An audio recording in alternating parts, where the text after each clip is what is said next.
what do you think about this situation with the Palestinians and Jewish people there?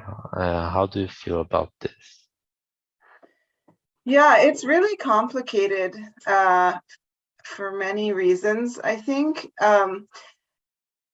You usually, whoever I sit down and talk to, if it's Israeli or Palestinian, it usually, like, it's a good conversation. It's usually a nice person with like a story and their own perspective, and a lot of times really deep struggles or fears, or their family has suffered a lot. So I've met really wonderful people from both communities, and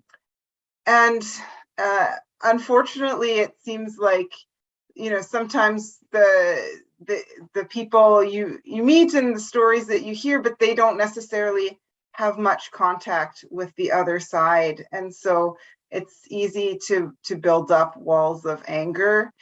And unfortunately, sometimes part of the Palestinians sometimes in schools will be teaching children more violence, and so that's really hard if it's built into the way you train people. And then obviously the Israelis have the army, and so whatever they want to, as much as they want to be just and fair and trying to keep peace, of course there's always going to be power struggles. And so it's really difficult, and especially for Christians who are even more on the outside. So in the Palestinian areas especially, it can be dangerous to convert to become a Christian if you were Muslim.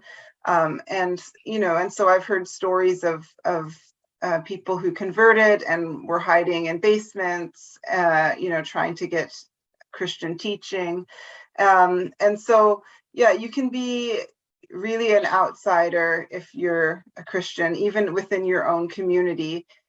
So it's definitely challenging, and there are people who are trying to do good work and to bring the two sides together to talk, and people who will go to great lengths to try to bring about peace and justice. But unfortunately, there's just so much history, and it's a small country. There's not a lot of room to share, and there's a shortage of resources like water, and so everything becomes much more complicated.